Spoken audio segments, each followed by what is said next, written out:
In this lecture, we are going to study arc heating. We know the classification of electrical heating is high frequency heating and power frequency heating. In power frequency heating, there is a two type: resistance heating and arc heating.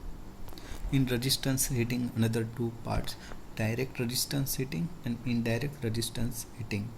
The another portion, the remaining portion from the previous video lecture, the arc heating. In arc heating, there is a two type of arc heating: direct arc heating and indirect arc heating. The one of the popular method of heating is arc heating. When voltage is applied between the two electrodes separated by small distance in air, this distance is increased by moving the contact. A stage is reached when the air gets ionized and air act like conducting. Hence, current flow between the electrodes in the form of continuous spark called arc. In this method, there are two electrodes, or we can say a contact. One is moving contact and another is fixed contact. When the moving contact separate from fixed contact, the arc produced between these contacts, this is called a spark called arc. This self-sustained discharge of electricity between two electrodes through air is known as electric arc. An arc drawn between two electrodes has a temperature between the huge temperature it will generate 3000 degrees Celsius to 3500 degrees Celsius depend upon the electrode material. We already knows arc heating is two type: direct arc heating and indirect arc heating. The phenomena between direct arc heating and indirect arc heating is the physical structure of this arc heating. Now we will study one and one. Direct arc heating. This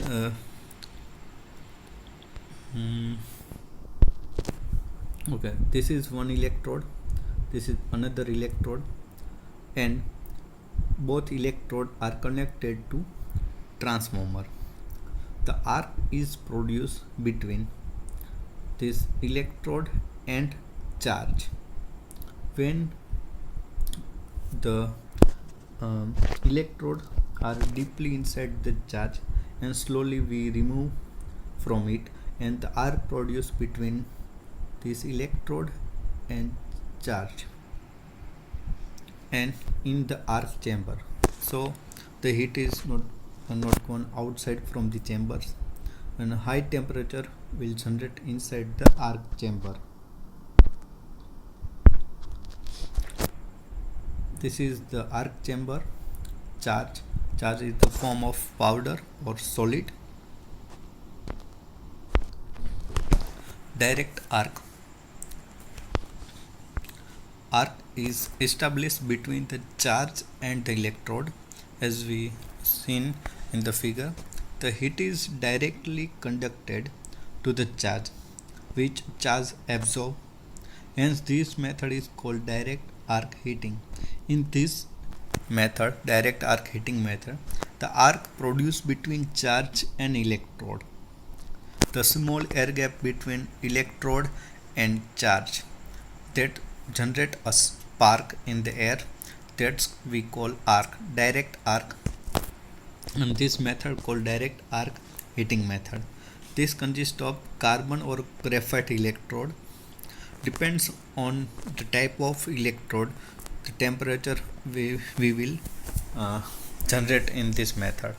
The power is controlled by adjusting the arc length by moving the electrodes manually or automatically. When we move the electrodes, the arc produced between electrode and charge get ionized, and when we moving, the length of arc is increased and the diameter of arc is reduced. So as per R equal to rho L by A, the length and diameter. So resistivity of that arc will be up or down as we move the electrodes.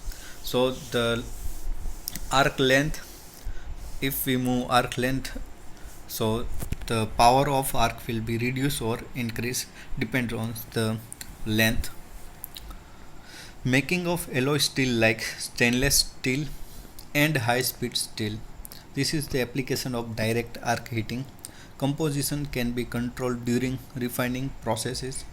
Direct arc operate at zero point 0.8 power factor lagging. Now the another point, the remaining point is indirect arc method.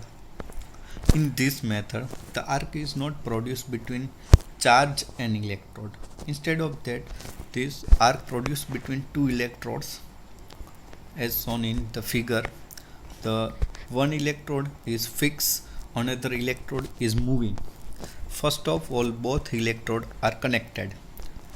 When we give them supply, after that we just move the moving electrodes, then the arc is produced between moving contacts and fixed contacts. Depending upon moving contact, the size of arc length is maintained. This is the charging door. The arc is produced in charging door, and the steel seal with refractory lining in the chamber, so the heating it will be not to outside. And the bottom lines, this is the charge. So whatever we want to heat, we mix with the charge.